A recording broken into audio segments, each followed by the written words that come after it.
မင်္ဂလာပါခင်ဗျပြည်တွင်းနဲ့နိုင်ငံတကာသတင်းတွေကိုတင်ဆက်ပေးသွားတော့မှာဖြစ်ပါတယ်ဒီကနေ့အစီအစဉ်မှာတော့အနောက်မြောက်တိုင်းစစ်ဌာနချုပ်ကိုဦးတီပြန်တန်းလာတဲ့အကြမ်းဖက်စစ်ကောင်စီတပ်ရဲ့ရဟတ်ရင်ကိုတော်လှန်ရေးပူးပေါင်းတပ်တွေကပြင်းပြင်းထန်ထန်ပစ်ခတ်တိုက်ခိုက်ခဲ့တဲ့တဲ့ရှမ်းပြည်နယ်မြောက်ပိုင်းမှာအထိနာနေတဲ့အကြမ်းဖက်စစ်ကောင်စီတပ်ဟာဝန်ထမ်းတွေနဲ့မိသားစုဝင်တွေကိုအတင်းကျပ်စစ်မှုထမ်းခိုင်းဖို့လျှို့ဝှက်ညွှန်ကြားလာတဲ့တဲ့မန္တလေးမြို့မှာအကြမ်းဖက်စစ်ကောင်စီတပ်ဟာမူရစ်စေဝါနှိမ်နင်းရေးခေါင်းစဉ်တက်ပြီးငွေညှစ်မှုတွေကြဲကြဲပြန့်ပြန့်လှုပ်ဆောင်နေတဲ့တဲ့ထိုင်းနဲ့ထိုင်ဝမ်အပါအဝင်နိုင်ငံတကာနယ်ပယ်အသီးသီးကအရေးကြီးတဲ့ဖြစ်စဉ်တွေကိုစူးစီးတင်ဆက်ပေးသွားမှာပဲဖြစ်ပါတယ်။ပထမဆုံးအနေနဲ့နိုင်ငံအလဲပိုင်းစကိုင်းတိုင်းဒေသကြီးမုံရွာမြို့အခြေစိုက်အနောက်မြောက်တိုင်းစစ်ဌာနချုပ်ကိုဦးတည်ပြီးပြန်တန်းလာတဲ့အကြမ်းဖက်စစ်ကောင်စီတပ်ရဲ့ရဲရင်တစည်းပြင်းပြင်းထန်ထန်ပစ်ခတ်ခံရတဲ့တဲ့ရင်ကိုတင်ဆက်ပေးကြပါမယ်။ဇူလိုင်လ9ရက်နေ့မှာနမခစစ်ဌာနချုပ်အတွင်းကိုဆင်းသက်ဖို့ပြင်ဆင်နေတဲ့အကြမ်းဖက်စစ်ကောင်စီတပ်ရဲ့ MI-19 အမျိုးအစားထောက်ပံ့ရေးရဟတ်ရင်တစည်းကိုဒေသခံပြည်သူ့ကာကွယ်ပူးပေါင်းတပ်ဖွဲ့တွေကလက်နက်ကြီးလက်နက်ငယ်တွေအသုံးပြုပြီးဝိုင်းဝန်းပစ်ခတ်တိုက်ခိုက်ခဲ့တာဖြစ်ပါတယ်။ရဟရင်ဘက်ကနေပြန်လည်ပစ်ခတ်မှုတွေရှိခဲ့ပေမဲ့လည်းမြေပြင်ကတော်လှန်ရေးအင်အားစုတွေရဲ့ကြိုတင်ပြင်ဆင်ထားတဲ့အလစ်အငိုက်တိုက်ခိုက်မှုကြောင့်အကြမ်းဖက်စစ်ကောင်စီတပ်ရဲ့ရဟရင်ဟာအစိပ်ပိုင်းတချို့ထိမှန်ပျက်စီးသွားခဲ့ပြီးတဝန်းအတွင်းကိုအရေးပေါ်အသေးအံဆင်းသက်ခဲ့ရတယ်လို့သိရပါတယ်။အခုလိုအနောက်မြောက်တိုင်းစစ်ဌာနချုပ်လိုအဓိကစီးရေးအချက်ချာကြတဲ့နေရာရဲ့လေပိုင်နှက်မှာတင်ပစ်ခတ်ခံရတာဟာအကြမ်းဖက်စစ်ကောင်စီတပ်ရဲ့လေကြောင်းလုံခြုံရေးစနစ်တွေဘလောက်အထိအားနည်းကျဆင်းနေပြီလဲဆိုတာကိုထင်ရှားစေတဲ့သက်သေတစ်ခုပဲဖြစ်တိုက်ခိုက်မှုဖြစ်ပွားပြီးနောက်မှာတော့အကြမ်းဖက်စစ်ကောင်စီတပ်ဟာမုံရွာမြို့နယ်အတွင်းလုံခြုံရေးတွေကိုအထူးတိုးမြင့်လိုက်ပြီးလေကြောင်းလှုပ်ရှားမှုတွေနဲ့မြေပြင်ကင်းလှည့်မှုတွေကိုပါရခင်ကထက်ပိုမိုပြုလုပ်လာတယ်လို့သိရပါတယ်။အထူးသဖြင့်ရုရှားနိုင်ငံထုတ် MI-19 ရဟတ်ယာဉ်တွေကိုတည်ယူပို့ဆောင်ရေးနဲ့ထောက်ပံ့ရေးကဏ္ဍတွေမှာအဓိကအားထားအသုံးပြုနေရတဲ့အကြမ်းဖက်စစ်ကောင်စီတပ်အနေနဲ့အခုလိုပြစ်မှတ်ထားတိုက်ခိုက်ခံရမှုအပေါ်ကြီးမားတဲ့ဖိအားတွေရင်ဆိုင်နေရတာဖြစ်ပါတယ်။လက်ရှိအချိန်မှာတော့အနောက်မြောက်တိုင်းစစ်ဌာနချုပ်အနီးဝန်းကျင်မှာနှစ်ဖက်စစ်ရေးအခြေအနေတွေပုံမတင်းမာနေဆဲဖြစ်ပြီးအကြမ်းဖက်စစ်ကောင်စီတပ်ဘက်ကထိခိုက်ပျက်စီးမှုအသေးစိတ်ကိုဆက်လက်စုံစမ်းနေဆဲဖြစ်တယ်လို့တော်လှန်ရေးတပ်ဖွဲ့တွေဘက်ကသတင်းထုတ်ပြန်ထားပါတယ်။ဆက်လက်ပြီးရှမ်းပြည်နယ်မြောက်ပိုင်းကအခြေအနေတွေကိုကြည့်ရမယ်ဆိုရင်တိုင်းရင်းသားလက်နက်ကိုင်အဖွဲ့အစည်းတွေရဲ့ထိုးစစ်တွေကြောင့်အထိနာနေတဲ့အကြမ်းဖက်စစ်ကောင်စီတပ်ဟာအရေးပေါ်အရန်အင်အားစုဆောင်းရေးလျှို့ဝှက်ညွှန်ကြားချက်တွေထုတ်ပြန်လာပါတယ်။ကိုးကန့်တပ်ဖွဲ့တအာင်းတပ်ဖွဲ့နဲ့ရခိုင်တပ်တော်တို့အပါအဝင်တိုင်းရင်းသားလက်နက်ကိုင်တွေရဲ့အင်အားကြီးထွားလာမှုကိုတံပြန်ဖို့အတွက်အကြမ်းဖက်စစ်ကောင်စီတပ်ဟာရှမ်းပြည်နယ်မြောက်ပိုင်းကမြို့နယ်73ခုမှာရှိတဲ့ဌာနဆိုင်ရာဝန်ထမ်းတွေနဲ့မိသားစုဝင်တွေကိုအတင်းကျပ်စစ်မှုထမ်းခိုင်းဖို့စီစဉ်နေတာဖြစ်ပါတယ်။လာရှိုးအခြေစိုက်အရှေ့မြောက်တိုင်းစစ်ဌာနချုပ်အနေနဲ့အသက်18နှစ်ကနေ60နှစ်အတွင်းရှိတဲ့ဝန်ထမ်းတွေရဲတပ်ဖွဲ့ဝင်တွေနဲ့မိသက်တပ်ဖွဲ့ဝင်တွေရဲ့မိသားစုဝင်တွေကိုအရန်အင်အားစည်းရင်မှာမပြတ်မကွက်ထည့်သွင်းဖို့အရေးပေါ်ညွှန်ကြားထားတာဖြစ်ပါတယ်။ဒီလိုလျှို့ဝှက်ညွှန်ကြားချက်ထုတ်ပြန်ထားတဲ့မြို့နယ်တွေထဲမှာလာရှိုးတိန်နီကွန်းလုံမူဆယ်နမ်ခမ်းကြောက်မဲတီဘောနောင်ချိုနံပါတ်2မိုးမိတ်မဘိန်းတန်ရန်နဲ့မိုင်းရဲမြို့နယ်တို့ပါဝင်ပြီးအကြမ်းဖက်စစ်ကောင်စီတပ်ဟာစီးရင်ရရှိတာနဲ့တပြိုင်နက်ပြစ်ခတ်ရေးတင်နန်းတွေပို့ချတာနဲ့လက်နက်ခဲယမ်းတပ်ဆင်ပေးတာတွေကိုအမြန်ဆုံးလှုပ်ဆောင်သွားမယ်လို့သိရှိရပါတယ်။မြေပြင်စီးရေးမှာအကြီးအကျယ်ရှုံးနေတဲ့အကြမ်းဖက်စစ်ကောင်စီတပ်ဟာပြည်သူလူထုနဲ့ဝန်ထမ်းတွေကိုအတင်းကျပ်လက်နက်တပ်ဆင်ပေးပြီးလူသားတိုင်းအဖြစ်အသုံးပြုဖို့ကြိုးပမ်းလာတာဟာသူတို့ရဲ့စီးရေးအရယိုယွင်းပျက်စီးနေမှုကိုမိမောင်းထိုးပြနေတာပဲဖြစ်ပါတယ်။ဒီလိုစီးရေးအရဖိအားများလာတဲ့အချိန်မှာမြို့ပေါ်ဒေသတွေမှာလည်းအကြမ်းဖက်စစ်ကောင်စီတပ်ရဲ့လုပ်ရက်တွေဟာပုံမိုဆိုးရွားလာနေပါတယ်။မန္တလေးမြို့မှာဆိုရင်အကြမ်းဖက်စစ်ကောင်စီဥက္ကဋ္ဌရဲ့ညွှန်ကြားချက်ဆိုပြီးရတနာစီမံချက်အမည်နဲ့ KTV လုပ်ငန်းတွေကိုဝင်ရောက်စီးနင်းဖမ်းဆီးမှုတွေဇက်တိုက်ပြုလုပ်နေပေမဲ့လက်တွေ့မှာတော့စစ်တပ်နဲ့နှိစက်တဲ့လုပ်ငန်းတွေကိုချန်လှပ်ထားပြီးအခြားဆိုင်တွေကိုသာအကြီးကျယ်ငွေညှစ်နေတယ်လို့ဒေသခံတွေကဖွင့်ဟလာပါတယ်။အကြမ်းဖက်စစ်ကောင်စီတပ်ရဲမူရစ်နဲ့အခြားပူးပေါင်းအဖွဲ့တွေဟာလိုင်စင်စစ်ဆေးတာပိတ်သိမ်းတာတွေလှုပ်ဆောင်နေပေမဲ့ Boss Power Pass စတဲ့အကြမ်းဖက်စစ်ကောင်စီတပ်နဲ့နှိစက်တဲ့ဆိုင်ကြီးတွေကိုတော့ဟန်ပြလောက်သာစစ်ဆေးပြီးဆက်လက်ဖွင့်လှစ်ခွင့်ပေးထားပါတယ်။တိမ်မောင်းထောင်ချီလငွေပေးနိုင်တဲ့ဆိုင်တွေကိုတော့အရေးယူမှုမလုပ်ဘဲငွေမပေးနိုင်တဲ့ဆိုင်တွေကိုသာပိတ်သိမ်းငွေညှစ်နေတာဖြစ်တယ်လို့ဖန်စီရေးအဖွဲ့နဲ့နှိစက်သူတွေကဆိုပါတယ်။အထူးသဖြင့်2025ခုနှစ်တွင်းကလိုင်စင်ပိတ်သိမ်းခံထားရတဲ့ Space 29 KTV ဟာ2026ခုနှစ်ဇွန်လအကုန်ပိုင်းမှာမန္တလာ19အမည်နဲ့ပြန်လည်ဖွင့်လှစ်ပြီးလုပ်ငန်းတွေဆက်လက်လည်ပတ်နေတာကိုကြည့်ရင်အကြမ်းဖက်စစ်ကောင်စီတပ်ရဲ့အဂတိလိုက်စားမှုနဲ့ဥပဒေမဲ့လုပ်ရက်တွေကိုရှင်းရှင်းလင်းလင်းမြင်တွေ့နိုင်ပါတယ်။မန္တလေးမြို့က KTV ဆိုင်ပေါင်း30နီးပါးမှာမူရစ်ဆေးဝါးရောင်းဝယ်သုံးစွဲမှုတွေနဲ့လူငယ်တွေအကြားပျက်စီးမှုတွေများပြားနေပေမဲ့အကြမ်းဖက်စစ်ကောင်စီတပ်ကတော့ဒါကိုအခွင့်ကောင်းယူပြီးကိုကျိုးရှာငွေညှစ်တဲ့လုပ်ငန်းစဉ်တစ်ခုလိုသာအသုံးချနေတာဖြစ်ပါတယ်။ပရိသတ်များခင်ဗျာယခုတင်ဆက်ပေးနေတဲ့မြေပြင်စီးရေးသတင်းတွေကိုကျွန်တော်တို့ရဲ့ Burmese Radio Channel ကနေတင်ဆက်ပေးနေတာပါ။လက်ရှိမှာကျွန်တော်တို့ရဲ့အသံတွေကိုခိုးယူပြီးတင်နေတဲ့တခြား YouTube Channel တွေရှိနေတဲ့အတွက်မကြည့်ရှုခင် Channel အမည်က Burmese Radio Channel အစစ်ဟုတ်မဟုတ်ကိုသေချာလေးကြည့်ရှုပေးဖို့တောင်းဆိုချင်ပါတယ်။ ဒေါ်လာရေးကြီးအောင်ပွဲရတဲ့အထိမြေပြင်စီးရေးသတင်းတွေကိုအစဉ်တစိုက်တင်ဆက်ပေးသွားမှာမို့ကျွန်တော်တို့ရဲ့မူရင်း channel ကိုသာကြည့်ရှုပြီးအားပေးကူညီကြပါအောင်ခင်ဗျာအကြမ်းဖက်စစ်ကောင်စီရဲ့ဥပဒေမဲ့လုပ်ရက်တွေဟာမြန်မာနိုင်ငံအနှံ့ပြားမှာပုံစံအမျိုးမျိုးနဲ့ပေါ်ပေါက်နေပါတယ်။ AR တိုင်းကြံခင်းမြို့နယ်မှာဆိုရင်အုပ်ချုပ်ရေးမှုရွေးချယ်ပွဲမှာမဲရှုံးခဲ့တဲ့အကြမ်းဖက်စစ်ကောင်စီရဲ့လက်ပါစီအုပ်ချုပ်ရေးမှုဟောင်းတဦးဟာဒေသခံလူငယ်တွေကိုအတင်းကျပ်ဖမ်းဆီးပြီးစစ်မှုထမ်းဖို့ပို့ဆောင်နေတယ်လို့သိရပါတယ်။ပုံမွန်ကျေးရွာအုပ်စုကအုပ်ချုပ်ရေးမှုဟောင်းတံပြာငဝင်းဆိုသူဟာသူ့ရဲ့လူယုံနေနဲ့ပူပေါင်းပြီးဇူလိုင်လ3ရက်နေ့ကအသက်16နှစ်အရွယ်လူငယ်တဦးကိုဘောလုံးကွင်းရှင်းဖို့ဆိုပြီးလိန်လယ်ခေါ်ယူကလက်ထိတ်ကဖမ်းဆီးပြီးစစ်ကောင်စီတပ်ရဲ့စုဆောင်းရေးစခန်းကိုအတင်းကျပ်ပို့ဆောင်ခဲ့တာဖြစ်ပါတယ်။ဒီလိုလုပ်ရက်တွေပေါ်ပြည်သူတွေကအကြိမ်ကြိမ်တိုင်ကြားခဲ့ပေမဲ့အကြမ်းဖက်စစ်ကောင်စီဘက်ကတော့ဘာအရေးယူမှုမှမလုပ်ဘဲမျက်ကွယ်ပြုထားပါတယ်။ဒါအပြင်ရန်ကုန်တိုင်းတောင်ဥက္ကလာပမြို့နယ်မှာလည်းလူထုကောင်းဆောင်ရဲ့82နှစ်ပြည့်မွေးနေ့ထိမ်းမှတ်ဖြစ်တန်ဃာတော်တွေကိုစွန့်လောင်းလှူဒန်းခဲ့တဲ့ NLD လွှတ်တော်ကိုယ်စားလှယ်ဟောင်းဒေါက်တာစောနိုင်ကိုအကြမ်းဖက်စစ်ကောင်စီတပ်ကနိုင်ငံတော်အကြီးအကျယ်ပြည့်စုံမှုပုံမှန်905ကာကြီးနဲ့အမှုဖွင့်ဖမ်းဆီးထားပါတယ်။2015ရွေးကောက်ပွဲအနိုင်ရကိုယ်စားလှယ်ဖြစ်သူဒေါက်တာစောနိုင်ဟာလူထုကောင်းဆောင်ကျမ်းမာစေဖို့နဲ့အမြန်ဆုံးလွတ်မြောက်စေဖို့လူမှုကွန်ရက်မှာဆုတောင်းစာတင်ခဲ့တာကိုအကြောင်းပြပြီးဇွန်လ19ရက်နေ့မှာသူ့ရဲ့ဇနီးဖြစ်သူနဲ့အတူနေအိမ်မှာတင်အတင်းကျပ်လာရောက်ဖမ်းဆီးခံခဲ့ရတာဖြစ်ပါတယ်။အခုလိုဘာသာရေးအရလှူဒန်းမှုနဲ့ငြိမ်းချမ်းစွာဆုတောင်းမှုတွေကိုပါရာဇဝတ်မှုတစ်ခုလိုသတ်မှတ်ပြီးဖမ်းဆီးနှိပ်စက်နေတာဟာအကြမ်းဖက်စစ်ကောင်စီရဲ့အောက်တန်းကျတဲ့အကြောက်တရားသွင်းမှုရန်တရားတစ်ခုသာဖြစ်ပါတယ်။ဆက်လက်ပြီးရန်ကုန်တိုင်းအတွင်းကအခြားဖြစ်စဉ်တွေကိုတင်ဆက်ပေးကြပါမယ်။ထန်းတပင်မြို့နယ်တူးချောင်းကျေးရွာအုပ်စုမှာအသက်9နှစ်အရွယ်မိန်းကလေးငယ်တဦးအသက်ဆုံးရှုံးနေတာကိုတွေ့ရှိခဲ့ရပြီးလူရဲမှုနဲ့ဆက်နွယ်နိုင်တယ်လို့ရဲတပ်ဖွဲ့ကသုံးသပ်ထားပါတယ်။ဇူလိုင်လ4ရက်နေ့မနက်8နာရီခွဲလောက်ကနေအိမ်ကနေပျောက်ဆုံးသွားတဲ့မိန်းကလေးငယ်ကိုည7:20လောက်မှာဆာလာအိတ်တွင်ထည့်ထားလျက်ရုပ်အလောင်းကိုပြန်လည်တွေ့ရှိခဲ့ရတာဖြစ်ပါတယ်။ကလေးငယ်ဝတ်ဆင်ထားတဲ့ကြက်10သိန်းတန်ဖိုးရှိရွှေနားကပ်ပျောက်ဆုံးနေပြီးနားကပ်နေရာတွေမှာလည်းထိခိုက်ဒဏ်ရာတွေတွေ့ရှိရတယ်လို့ဆိုပါတယ်။ဒါ့အပြင်တွန်တေးမြို့နယ်တူးမြောင်းအတွင်းမှာလည်းဇူလိုင်လ4ရက်နေ့ည9နာရီခွဲကျော်ကသင်္ဘော2စီးမတော်တဆခေါင်းချင်းတိုက်မိရာကနေသင်္ဘောတစ်စီးရေထဲနစ်မြုပ်သွားခဲ့ပါတယ်။ခီးတဲ့နဲ့ရေရင်လှုပ်သားစုစုပေါင်း32ဦးလိုက်ပါလာတဲ့အဲ့ဒီသင်္ဘောနစ်မြုပ်မှုမှာကယ်ဆယ်ရေးအဖွဲ့တွေက32ဦးကိုအချိန်မီကယ်တင်နိုင်ခဲ့ပေမဲ့ရေရင်လှုပ်သား2ဦးကတော့ပျောက်ဆုံးနေဆဲဖြစ်တယ်လို့သိရပါတယ်။ပျောက်ဆုံးနေသူဟာရေထဲကျသွားတဲ့မိခင်ဖြစ်သူကိုကယ်တင်ပြီးသင်္ဘောပေါ်ပြန်တင်ပေးနေစဉ်မှာသင်္ဘောနစ်မြုပ်တဲ့အထဲပါသွားခဲ့တာဖြစ်ပြီး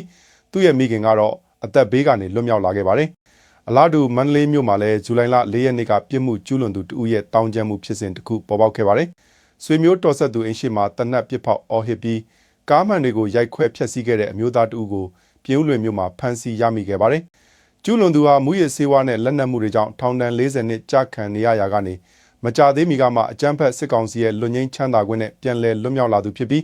အခုခါမှာတော့အသက်အန္တရာယ်ပြုရန်အားထုတ်မှုဆဲဆိုချင်းချောက်မှုစတဲ့ပုံမှန်၄ခုနဲ့အမှုဖွင့်ဖမ်းဆီးခံထားရပါတယ်။ဒီလိုပြည်တွင်းမှာအကြမ်းဖက်စစ်ကောင်စီရဲ့ဖိနှိပ်မှုတွေနဲ့မတည်ငြိမ်မှုတွေရှိနေချိန်မှာတော်လိုင်းအင်အားစုတွေဘက်ကလည်းပြည်သူတွေအတွက်ကျန်းမာရေးစောင့်ရှောက်မှုကဏ္ဍကိုအားဖြည့်လှုပ်ဆောင်နေပါတယ်။ပဲခူးတိုင်းစစ်တောင်းမြဝန်းဒေသမှာတော်လိုင်းရဲ့အမှုပညာရှင်ဒါရိုက်တာကိုပေါဦးဆောင်ပြုလုပ်ခဲ့တဲ့တပုံမိန်းမစေယုံဆောက်လုပ်ရေးကမ်ပိန်းဟာရည်မှန်းချက်ဖြစ်တဲ့ကျပ်သိန်း380ကိုကျော်လွန်ပြီး117ရာခိုင်နှုန်းအထိအောင်မြင်စွာရန်ပုံငွေကောက်ခံရရှိခဲ့တယ်လို့သိရပါတယ်။ပြည်သူ့ကာကွယ်ရေးတပ်ဖွဲ့ဝင်တွေနဲ့စစ်ဘေးရှောင်ပြည်သူတွေရဲ့ကျန်းမာရေးကုသမှုအတွက်အရေးတကြီးလိုအပ်နေတဲ့ဒီစေယုံတိဆောက်ရေးကမ်ပိန်းကိုပြည်တွင်းပြည်ပကပြည်သူတွေကတခဲနဲ့ဝန်းရံပံ့ပိုးပေးခဲ့ကြတာဖြစ်ပါတယ်။ရဲဘော်တွေနဲ့ပြည်သူတွေရဲ့အသက်ကိုကယ်တင်နိုင်တော့မယ်ဆိုတဲ့စိတ်နဲ့အလွန်ဝမ်းသာရကြောင်းနဲ့ထောက်ပို့ပြည်သူအလုံးကိုကျေးဇူးအထူးတင်ရှိကြောင်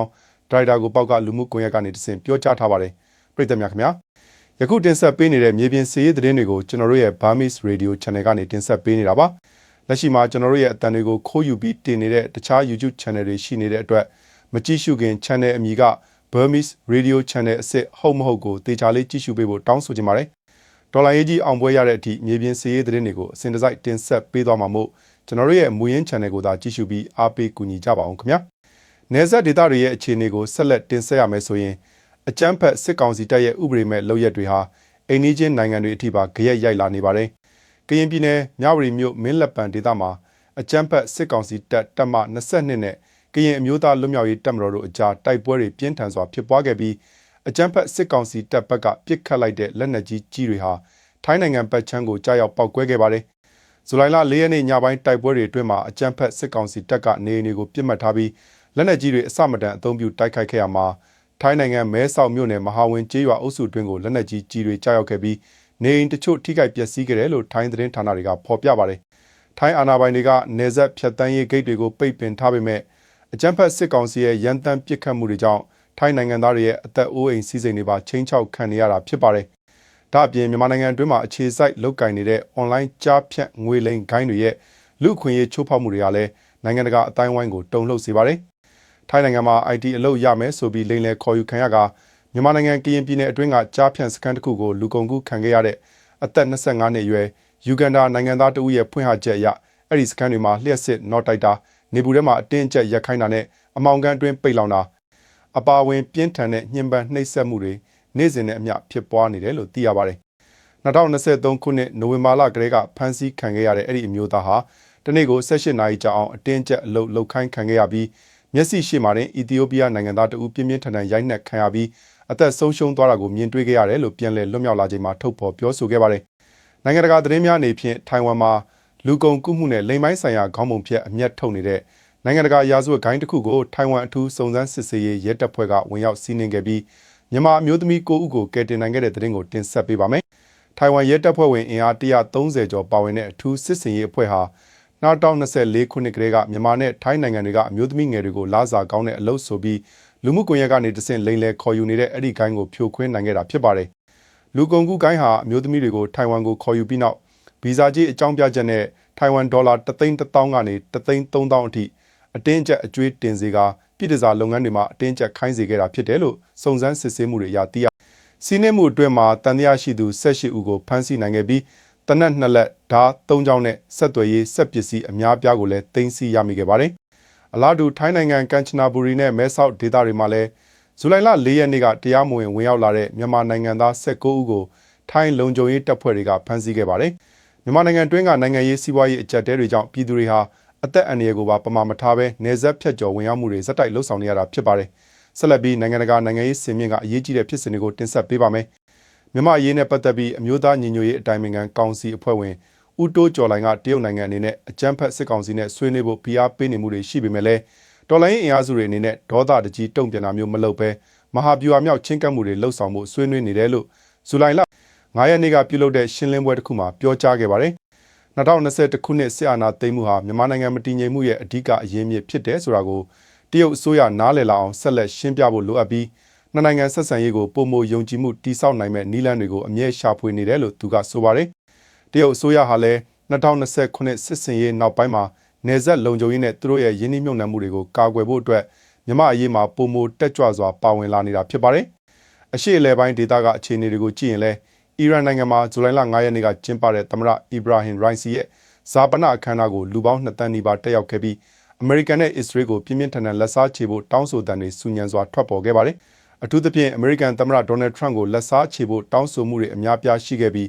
းဇာပနတက်ရောက်လာသူတွေကအနီရောင်အလံတွေကိုကင်ဆောင်ကလက်စားချေရေးကြွေးကြော်တဲ့တွေကိုဇက်တိုက်အော်ဟစ်ခဲ့ကြပါတယ်။အမေရိကန်အစိုးရဘက်ကလည်းအီရန်ရဲ့ချင်းချောက်မှုတွေကိုစောင့်ကြည့်နေပြီး2020ခုနှစ်ကအမေရိကန်သမ္မတဒေါ်နယ်ထရန့်ရဲ့အမိန့်နဲ့အီရန်ဗိုလ်ချုပ်ကာဆင်ဆိုလိုင်မာနီကိုအသက်အန္တရာယ်ပြုတိုက်ခိုက်ခဲ့တဲ့ဖြစ်စဉ်နဲ့ဆက်ဆက်ပြီးလုံခြုံရေးတွေကိုတိုးမြှင့်ထားပါတယ်။ပါလက်စတိုင်းဒေသမှာဆိုရင်လည်းဂါဇာဆေးရုံရှိမှာကင်ဆာအပါအဝင်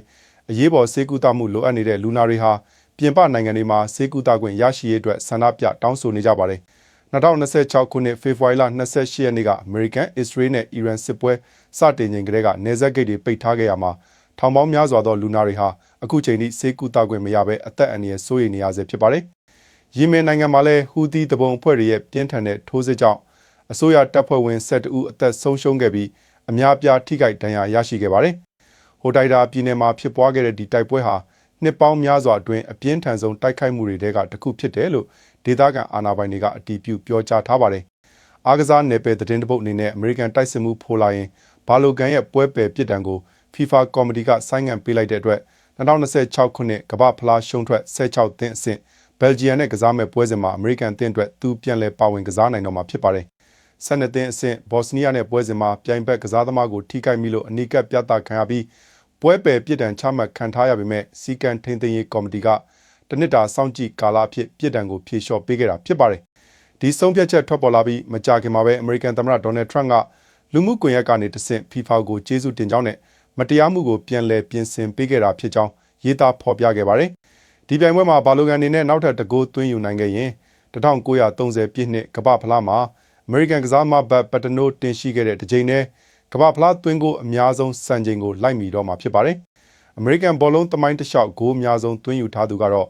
1992ခုနှစ်အမျိုးသမီးကမ္ဘာဖလားမှာ10ဂိုးသွင်းယူခဲ့တဲ့မီရှယ်အိတ်ကာပဲဖြစ်ပါတယ်။အခုနောက်ဆုံးတင်ဆက်ပေးခြင်းတဲ့သတင်းကတော့တရုတ်နိုင်ငံမှာအချိန်ကြာမြင့်စွာဖမ်းဆီးထိန်းသိမ်းခံထားရတဲ့မြေအောက်ခရီးယန်ဘုရားကျောင်းတည်ထောင်သူသင်းအုပ်ဆရာကြောက်ကျန်းကိုတရုတ်အစိုးရကပြန်လည်လွှတ်ပေးလိုက်ပြီးသူဟာအမေရိကန်ပြည်ထောင်စု Los Angeles မြို့ကိုဇူလိုင်လ4ရက်နေ့ကချောမွေ့စွာရောက်ရှိလာပြီဖြစ်ကြောင်းသတင်းရရှိပါတယ်။2019ခုနှစ်ကချန်ဒူးမြို့မှာအကြီးဆုံးအိမ်တွင်းဝတ်ပြုကျောင်းကိုတည်ထောင်ခဲ့တဲ့သူကို